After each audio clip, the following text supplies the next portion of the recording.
नमस्कार प्यारे विद्यार्थियों, आज हम आपके लिए लेकर आए हैं सरलीकरण या सिंप्लीफिकेशन पर आधारित कुछ प्रश्न। सरलीकरण या सिंप्लीफिकेशन पढ़ने से पहले आपको हमने एक नियम बताया था, बोर्डमास नियम। उस बोर्डमास नियम को अपन अगर इसमें प्रत्येक शब्द का मतलब लिखेंगे तो बी का मतलब होता है ब्रैकेट, ओ का मतलब होता है ऑफ, जिसको हिंदी में का बोलते हैं, ब्रैकेट को हिंदी में कोष्ठक, डी का मतलब डिवीजन,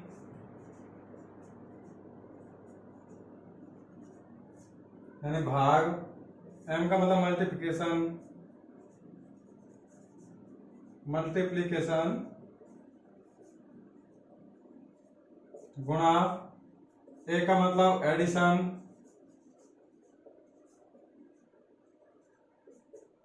और एस का मतलब होता है सब्ट्रैक्शन।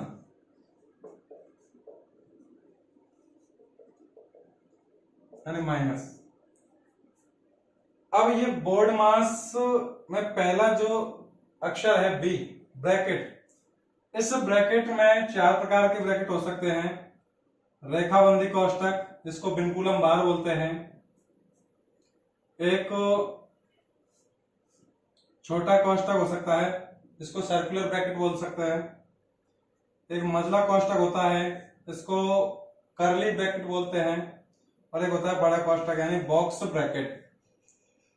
तो कोष्ठकों को आप यदि यहाँ पे चार प्रकार से विभाजित करते हो तब तो ब्रैकेट ही लिखना काफी है, और यदि विनकुलम बार को आप अलग से प्रदर्शित करते हो तो विनकुलम बार का यहाँ पे बी भी लगा सकते हैं। बहुत सी किताबों में बी भी लिखा मिलेगा आपको, ए डब्ल्यू वाला बी, और बी का मतलब होता है विनकुलम बार, जिसको हिंदी में बोलते हैं रेखाबंदी कोष्ठक। तो ये कोष्ठकों में भी शामिल कर सकते हैं इसको, या अलग से लिखना चाहे तो अलग से विनकुलम बार वो सबसे पहले हल करना होगा।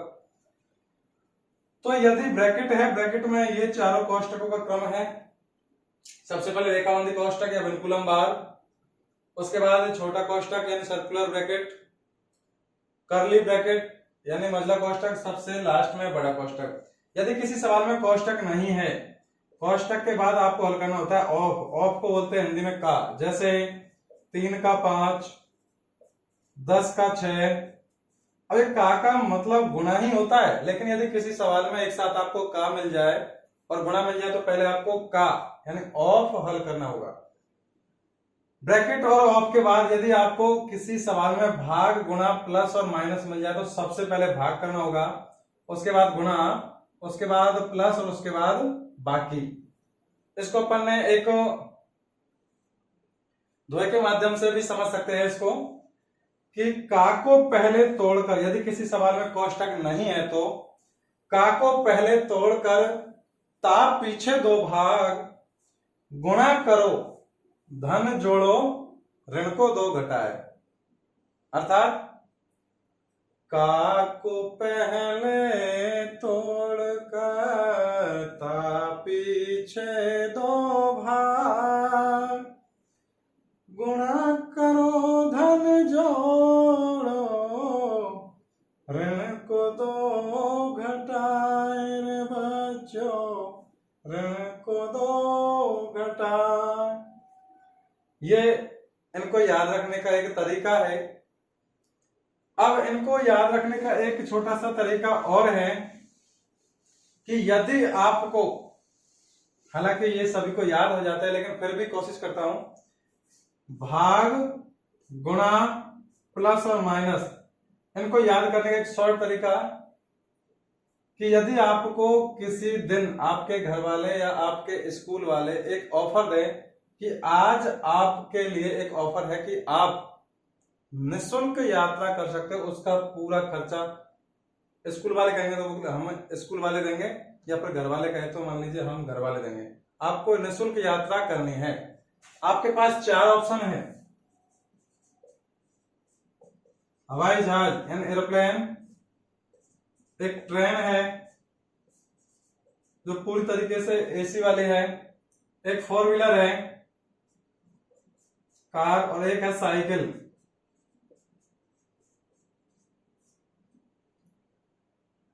तो इनमें से सबसे पहले आपकी चॉइस कौन सी होगी? मुझे उम्मीद है कि आप में से 99% की उम्मीद यही हवाई जहाज ही होगी, क्योंकि अपन साइकिल, कार, ट्रेन में जनरली कभी भी मौका मिल जाता है, लेकिन मान लीजिए अपन को मौका मिल रहा है कि आप फ्री में यात्रा कर सकते हो और हवाई जहाज आपके पास ऑप्शन है, एयरप्लेन, तो सीधी सी बात है सबका पहला डिसीजन यही होगा कि हवाई जहाज। अर्थात इन सब में सबसे पहले आपको सेलेक्ट करना है भाग, यदि सबसे पहले आपको भाग हल करना है। कैसे? क्योंकि बचपन में आपने कभी रात को बाहर यदि सोए हो आप और आपने रात में एरोप्लेन जाता देखा हो, तो आपको एरोप्लेन कुछ इस तरीके से नजर आता होगा। एरोप्लेन जा रहा होगा, दोनों तरफ से लाइटें जल रही होगी, तो वो एक भाग के सिंबल के रूप में अपन उसको सोच सकते हैं कि सबसे पहले अपन के पास ऑप्शन एरोप्लेन का है, तो सबसे पहले वही हल करेंगे आप। अब मान लीजिए एरोप्लेन वाला ऑप्शन आपके पास खत्म है, ये ऑप्शन नहीं है, 3 ऑप्शन आपके पास ट्रेन, कार और साइकिल। तो दूसरा ऑप्शन आपका होगा कि हम ट्रेन में यात्रा करें। 4 व्हीलर भी अपने आसपास रोड पे कहीं भी मिल जाएगी, साइकिल अपने पास आई मिल ही जाएगी। ट्रेन एक पर्टिकुलर लाइन पे ही चल पाएगी, तो वो कहीं भी, जैसे 5 घंटे का सफर आपको फ्री दे रखा है, तो 5 घंटे में कितनी डिस्टेंस कवर करेगी। तो दूसरा ऑप्शन होगा आपका गुणा। और गुणा को समझने के लिए आपने देखा होगा कि मालगाड़ी के अलावा बाकी जो सभी सुपरफास्ट गाड़ियां, पैसेंजर गाड़ियां होती है, उनमें पीछे एक लाल कलर से क्रॉस का निशान बना होता है। तो वो क्रॉस यही है कि आपको भाग के बाद दूसरे नंबर का यदि ऑप्शन आपको गुणा आता है तो गुणा करना होगा। 4 व्हीलर में आप इस तरीके से देख सकते हो कि ये 4 भागों में बटा हुआ है, तो ये प्लस, और लास्ट में कुछ भी ऑप्शन नहीं है तो साइकिल। तो ये जनरली एक तरीका था हल्का सा बताने का। तो सबसे पहले आपको भाग करना है, उसके बाद गुणा, उसके बाद प्लस, और लास्ट में आपको बाकी करनी है। अब इन सिंबलों को कैसे पर्टिकुलर अपन एक उदाहरण पर अप्लाई करते हैं। मान लो किसी सवाल में कोष्टक भी आ गए, किसी में प्लस माइनस गुणा भाग एक साथ आ गए, तो कैसे हल करेंगे। और आपको गणित का चाहे कोई सा भी सवाल हो, यदि आप बोर्ड मास नियम से उसको नहीं सॉल्व करते हो तो वो उसमें कहीं ना कहीं आप गलती कर बैठोगे। यदि आप बोर्ड मास नियम से करते हो सवाल को, तो वो सवाल आपका 100% सही होगा। जैसे चलिए एग्जाम्पल देखते हैं। ये एग्जाम्पल है कि 10 माइनस बड़ा कोष्टक 6 माइनस मझला कोष्टक 7 माइनस छोटा कोष्टक 6 माइनस 8 माइनस 5, और 8 माइनस 5 पर बिल्कुल लंबार यानी रेखाबंदी कोष्टक है, और लास्ट में तीनों कोष्टक बंद है। इसको हल करना है। ऑप्शन आपके पास है 6, 7, 8 और 10। कैसे हल करेंगे? तो चूंकि कोष्टक भी है, तो सबसे पहले आपको कोष्टक हल करना होगा विनकुलम बार अर्थात रेखाबंदी कोष्टक। तो सबसे पहले लिखते चलिए, बाकी पूरे सवाल को लिखना है, जहां पे चेंज करना है वही स्टेप चेंज करनी है बस। तो 10 माइनस 6 माइनस मझला कोष्टक 7 माइनस छोटा कोष्टक 6 माइनस, अब देखिए आपको ये विनकुलम बार वाली स्टेप ही चेंज करनी है। तो विनकुलम बार लगा हुआ है 8 माइनस 5 के ऊपर, यानी 8 में से 5 घटाना है, वो पहले लिखना है आपको। तो 8 में से 5 घटाएंगे तो 3 बचेगा, और ये कोष्टक बंद, ये मझला कोष्टक बंद, ये बड़ा कोष्टक बंद। इसके बाद 10 माइनस 6 माइनस ये मझला कोष्टक 7 माइनस, अब ये छोटा कोष्टक रह गया, तो 6 में से 3 हल करना है, मतलब 6 में से 3 घटाना, ये कोष्टक पूरा हट जाएगा यहां से, अर्थात 6 में से 3 घटाएंगे तो 3 बचेगा प्लस का, और ये पूरा कोष्टक फिनिश, लास्ट में मझला कोष्टक है, ये बड़ा कोष्टक। इसके बाद देखिए 10 एलपेज माइनस बड़ा कोष्टक 6 माइनस, अब यहाँ पे मझला कोष्टक में है 7 माइनस 3, अर्थात 7 प्लस का है 3 माइनस का है, तो आपको 7 में से 3 घटाना होगा, यानी 4 इसका आंसर हो जाएगा मझला कोष्टक वाले का। तो 4 लिख देंगे, वो कोष्टक हटा देंगे पूरा, तो ये बड़ा कोष्टक बन। अब देखिए 10 माइनस ये पूरे कोष्टक का मान सॉल्व करके लिखना है, 6 प्लस का है 4 माइनस का, यानी 6 में से 4 गया तो प्लस का 2 बचेगा, तो ये 2।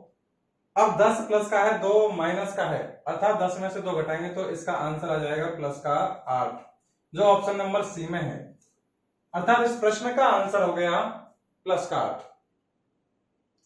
इसी प्रकार अगले प्रश्न को देखते हैं अपन।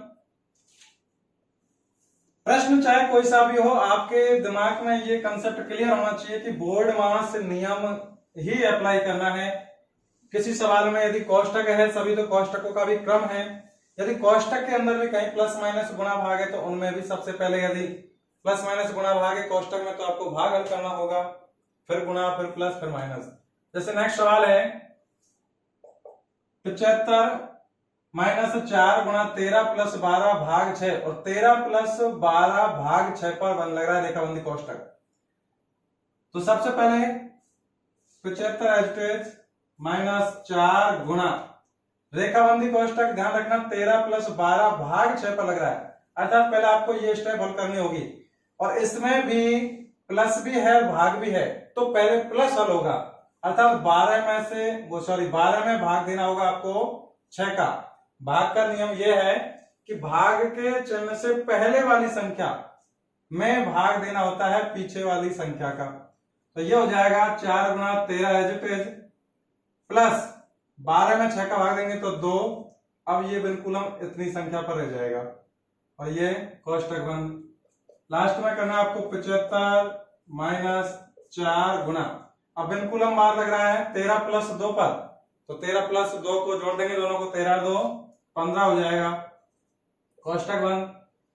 अब यहाँ पर देखिए छोटा कोष्टक है, उसमें दो चिन्ह है, एक तो गुणा है एक बाकी है। तो सबसे पहले आपको इन दोनों में से गुणा हल करना होगा, तो करिए गुणा हल। 75 एज इट इज माइनस 15 गुणा 4, 15 चौको 60, और अब कोष्टक से फेंक रह गया 75 माइनस 60 वाला, तो कोष्टक भी हट जाएगा। इसको सॉल्व कर दो, 75 में से 60 घटाएंगे तो ये बचेंगे प्लस के 15। आपका ऑप्शन नंबर हो जाएगा दूसरा सही। इसी प्रकार अगला प्रश्न है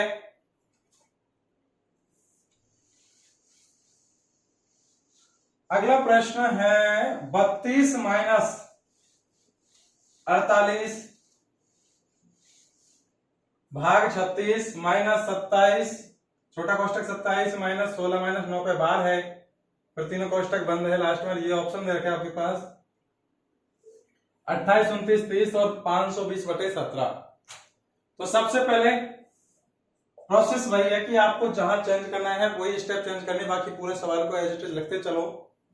तो 32 as it is minus 48 as it is भाग का सिंबल ज्यों की त्यों, मझला कोष्टक 36 माइनस छोटा कोष्टक 27 माइनस। अब देखिए आपको चेंज सिर्फ यहां पे करना है कि 16 माइनस 9 पर विनकुलम बार लगा हुआ है, अर्थात 16 में से 9 घटाओ, जो मान आएगा वो सबसे पहले आपको यहां लिखना होगा। तो 16 में से यदि अपन 9 घटाएंगे तो ये बचेंगे 7, तो ये बिल्कुल हम बाहर भी हट जाएगा, इसका पूरे का मान रख दिया अपन ने 7। तो बचा छोटा कोष्टक यानी सर्कुलर ब्रैकेट, और उसके बाद मजला ब्रैकेट यानी कर्ली ब्रैकेट, और लास्ट में बड़ा कोष्टक। फिर 32 माइनस ये 48 एज इट इज भाग मजला कोष्टक 36 माइनस, अब देखिए यहाँ पे बचा छोटा कोष्टक, तो छोटा कोष्टक में आ रहा है 27 माइनस 7, तो 27 माइनस 7 का जो भी आंसर है वो डायरेक्ट लिख दो, कोष्टक को हटा दो सीधा। तो 27 में से 7 जाएंगे तो ये बचेंगे 20, और ये भाग माइनस ऑलरेडी है तो 20। अब ये छोटा कोष्टक हट जाएगा, सिर्फ मजला कोष्टक बचेगा, बड़ा कोष्टक। नेक्स्ट स्टेप में 32 एज माइनस बड़ा कोष्टक 48 भाग, अब सिर्फ मजला कोष्टक रह गया अपने पास हल करने के लिए।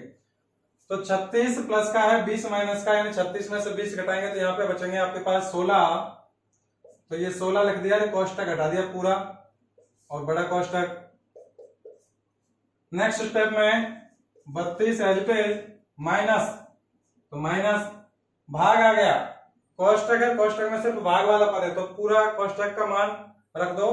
48 भाग 16, इसका मतलब यह कि 48 में भाग देना है 16 का, तो 16 × 48, अर्थात 32 में से घटाना है, ये डायरेक्ट इसका मान आ गया 3, और 32 में से 3 घटाएंगे तो इसका आंसर हो जाएगा आपका 29, अर्थात ऑप्शन नंबर 2 29 इसका एग्जैक्ट आंसर हो जाएगा।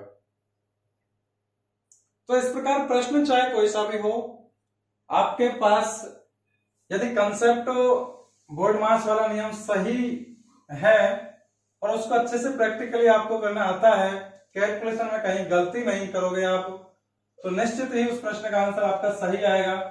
यदि आपने बोर्डमास नियम सही तरीके से नहीं लगाया या फिर कैलकुलेशन में कहीं भी जरा सी भी गलती कर दी तो उसका आंसर फिर अलग ही आएगा। नेक्स्ट प्रश्न, एक प्रश्न और देखते हैं।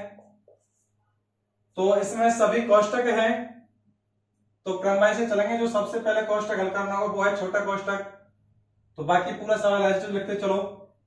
8 माइनस 28 भाग मतलब कोष्टक 34 माइनस, अब देखिए यहाँ पे छोटा कोष्टक है और छोटे कोष्टक में भी 3 संकेत है, माइनस है, 3 चिन्ह मतलब माइनस, भाग और गुणा। तो सबसे पहले आपको कोष्टक में भी 3 चिन्ह होने की वजह सबसे पहले आपको हल करना होगा भाग, अर्थात 18 में भाग देना होगा 9 का। तो 34 माइनस छोटा कोष्टक 36 एच माइनस 18 में 9 का भाग देंगे तो इसका आंसर आएगा 2 और गुणा 8 एज। ये मझला कोष्टक है, ये बड़ा कोष्टक। अगला नेक्स्ट स्टेप में 8 माइनस 28 भाग 34 माइनस, अब देखिए कोष्टक में 2 चिन्ह रह गए आपके पास, एक माइनस और एक गुणा। तो पहले गुणा हल होगा, तो 34 माइनस ये कोष्टक 36, अब 8 दूनी यहाँ पे हो जाएगा 16, तो माइनस का 16, ये कोष्टक बंद, मझला कोष्टक है, ये बड़ा कोष्टक। नेक्स्ट स्टेप में 28 भाग मझला कोष्टक 34, अब ये कोष्टक सीधा हल हो जाएगा क्योंकि 36 प्लस का है 16 माइनस का है, तो इसका आंसर हो जाएगा 36 माइनस 16 यानी 20 और ये पूरा कोष्टक भी हट जाएगा, सीधा मान रख देंगे 20, बाहर माइनस है तो माइनस और ये 20 एज मझला कोष्टक, ये बड़ा कोष्टक।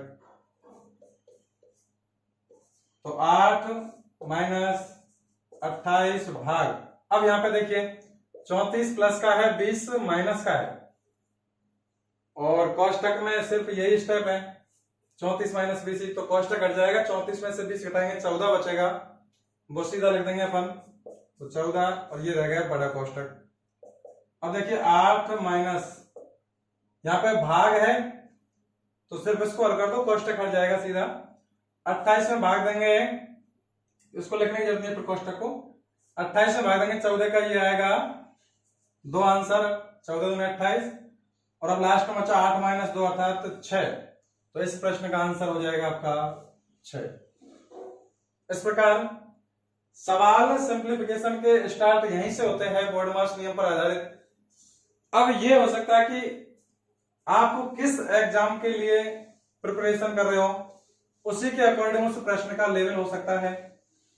आप मान लीजिए 8वीं स्तर तक की कोई एग्जाम देने वाले हो या आपके कोई भी छोटा भैया बहन दे रहा हो, तो उसके लेवल में सिंप्लीफिकेशन या सरलीकरण का सवाल उस लेवल से आएगा।